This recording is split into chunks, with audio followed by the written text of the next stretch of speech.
Imagine waking up, you know, just swinging your legs over the edge of the bed, and you're preparing to stand up to start your day. Right, just a normal morning. Exactly.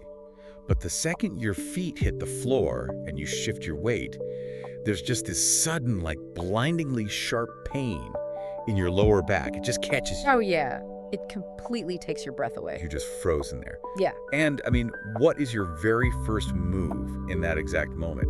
Do you gingerly try to stretch it out, or do you like immediately reach for a bottle of anti-inflammatories in the nightstand? Or do you just grab your phone, lie back down, and start frantically typing your exact symptoms into a search bar? Yes, exactly. And it's a moment of pure visceral panic, right? Oh, absolutely. I mean, we rely on our structural foundation so implicitly that when your body suddenly, refuses to bear your own weight, all rationality just tends to evaporate. Which is precisely why you sent us this particular stack of research.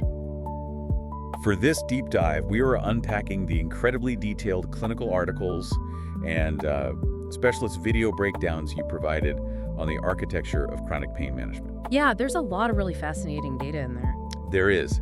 And the mission here is to trace the modern medical pipeline of lower back pain, explore why treating the symptom before you diagnose the condition is basically a structural disaster, and then understand why clinicians so heavily recommend acupuncture as this premier root cause treatment. Yeah, it's a huge paradigm shift. Okay, so let's unpack this. I mean, we have to start at the very beginning of the pain journey, like before any needles or pills even enter the picture. Right, because before we can understand how to fix the structural failure, we really have to look at the reality of how patients actually navigate the healthcare system today.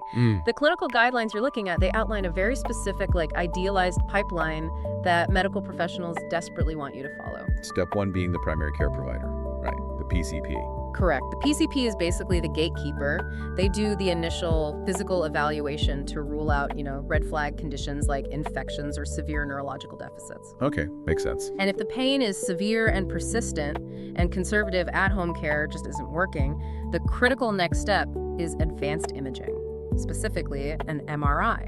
The MRI, which the sources made clear is like the undisputed linchpin of this entire pipeline. Exactly, because it transitions the patient from guessing to knowing. It maps out the actual soft tissue structures. I mean, the discs, the nerve roots, the spinal canal. And then, armed with that structural roadmap, the PCP refers the patient to a specialized pain management clinic, which, in a perfect world, sounds like a seamless, logical progression. Right, step A to step B to step C. But the video breakdowns you included point out a massive, often debilitating bottleneck in this pipeline, which is the wait times. Oh, it's a huge systemic issue. The frustration gap is real. A patient might wait 4, 6, or even 8 weeks just to get a consultation at a specialized pain clinic.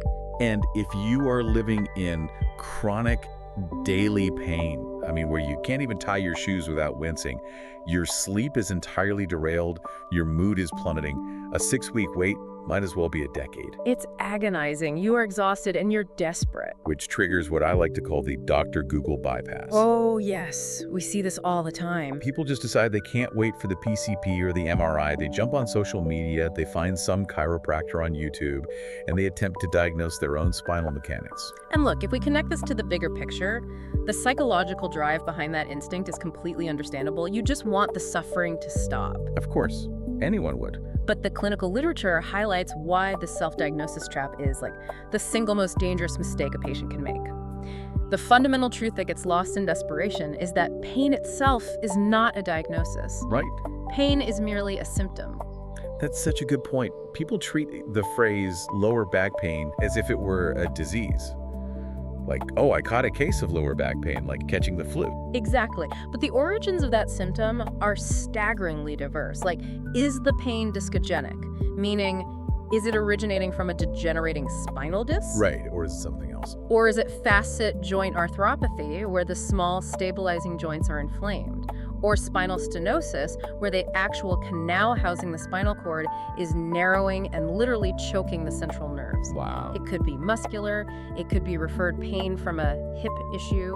The literature even details cases where lower back pain is actually referred from renal issues or internal organ dysfunction. So 2 patients can walk into a clinic with the exact same numerical intensity of lower back pain, like an 8 out of 10, and their root causes might dictate entirely opposite medical interventions. Precisely. It's the ultimate car analogy. Yeah. Self-diagnosing your back pain online is like hearing a massive rhythmic clanking under the hood of your car while you're driving down the highway. Yeah. And instead of taking it to a mechanic to look at the engine, you decide your treatment plan is just to turn up the radio really loud so you don't hear the clanking anymore. You are ignoring the failing transmission while actively treating the noise. I love that analogy. And to take it a step further, by turning up the radio, you might actually feel confident enough to press harder on the gas pedal. Oh man, yeah. Without that MRI giving you a clear visual of the internal mechanics, you might choose an at-home stretch or heavy lifting routine that entirely misses the true cause, actively accelerating the internal destruction. So let's say you manage to survive the wait. You resist the urge to self-diagnose, you see your PCP, you get that critical MRI, and you finally arrive at the pain management clinic. Okay, yep, promised land. Right. The materials you sent us break down the standard arsenal of these clinics into 4 main pillars: medication, injections, therapy, and surgery. Right, and medication is usually the standard first line of defense. And while most people are highly familiar with standard non-steroidal anti-inflammatory drugs like your typical NSAIDs, Which carry their own long-term gastrointestinal and cardiovascular risks, by the way. exactly. But the clinical focus quickly shifts to more complex pharmaceutical interventions, like nerve medications and muscle relaxants. Okay, here is where it gets really interesting to me. The clinical breakdown you provided highlights this massive, dangerous misconception regarding muscle relaxants. Oh, the muscle relaxant paradox. Yeah, because common sense logic dictates that if you have a painfully tight, rigid muscle in your lower back, the most productive thing you can do is just force it to relax. Right, but what's fascinating here is the underlying biological mechanism of why that muscle is tight in the first place. Okay, explain that. Let's examine a patient who has undiagnosed degenerative spinal instability. Their lumbar spine is structurally compromised. The vertebrae are shifting in ways they really shouldn't be. Sounds painful. It is. So in response to this dangerous instability, the central nervous system sends rapid-fire signals to the surrounding paraspinal muscles. Those muscles clamp down and tighten up, specifically to act as an internal biological back brace. Oh, wow. Yeah, they are spasming to prevent the spine from shifting further and crushing a nerve root. So they are basically the temporary scaffolding holding up a crumbling building. That is exactly what they are. So if a clinician simply hands that patient a heavy muscle relaxant without ever reviewing an MRI, without understanding the structural degradation, They're knocking down the scaffolding. yes, that medication forces the internal back brace to release.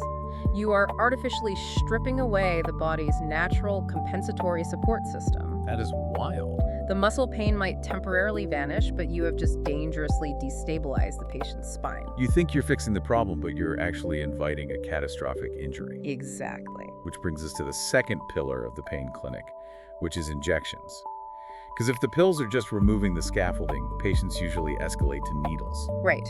The injection tier is where we see procedures like epidural steroid injections and facet joint blocks. And the mechanics of these two are distinct, but they serve a similar philosophical purpose. Well, an epidural involves injecting a potent corticosteroid directly into the epidural space. That's the fat-filled area surrounding the spinal nerves. The goal is to aggressively bathe the irritated nerve root and just halt the localized inflammatory cascade. And the facet joint block. A facet joint injection, conversely, targets the specific medial branch nerves that innervate the small, stabilizing joints of the spine, essentially trying to numb the specific joints that are grinding together. But the clinical literature you sent throws a surprisingly large bucket of cold water on these injections, particularly epidurals. It really does. The data shows they do not work for everyone. Only about 50 to 70% of patients achieve significant short-term relief. And for some, the relief lasts months, but for others, it just doesn't work at all. But, I have to push back on this critique of injections for a second. Sure, go ahead. If an epidural successfully halts that inflammatory cascade and makes a patient's debilitating sciatica disappear for 6 months, isn't that a massive victory?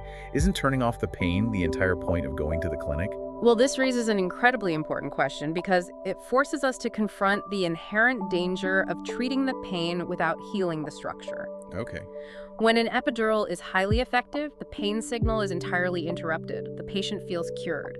But the herniated disc, the bone spurs, the degenerative arthritis, it's all still fully present in the spinal column. The corticosteroid did not rebuild the degenerated disc. So just unplug the fire alarm while the kitchen is still actively burning. Exactly. And because the alarm is off, the patient assumes the fire is out. They go back to their normal routines. They start lifting heavy boxes. They return to high-impact sports. Oh, yeah. Yeah, they push their compromised spine far beyond its actual structural capacity.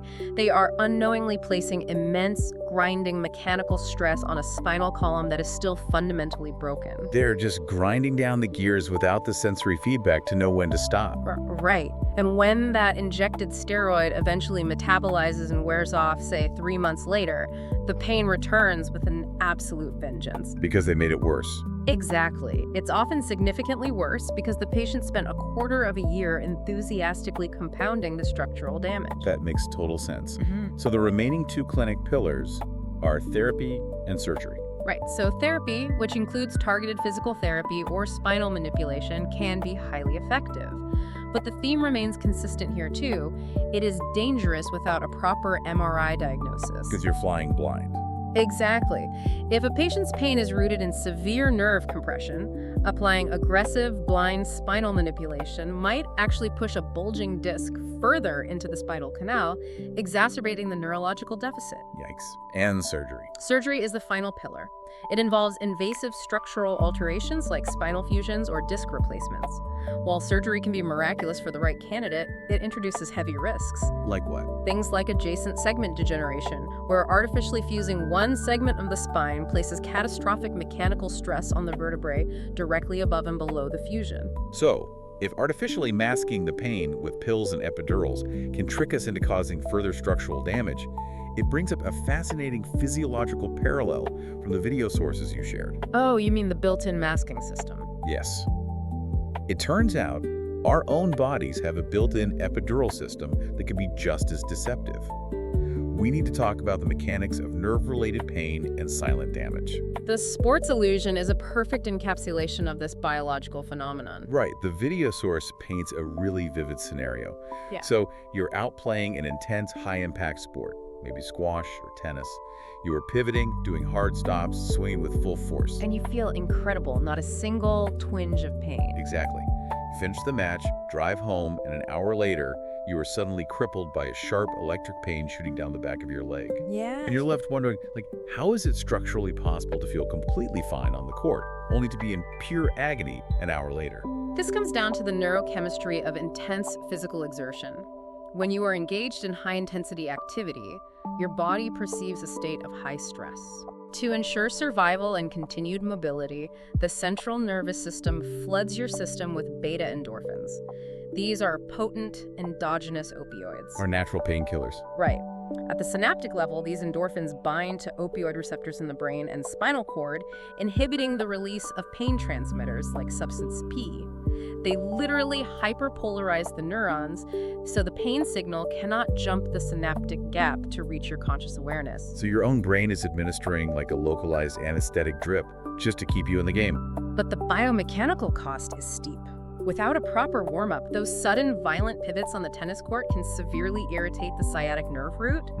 You might be triggering acute radiculopathy right there on the baseline, but because your endogenous opioids are blocking the substance P, your brain just doesn't register the injury. So you just keep going. You keep sprinting, you keep twisting, and you quietly compound the microtrauma to the nerve with every single swing. It is the exact same danger as the clinic injection. No pain while playing does not mean no damage.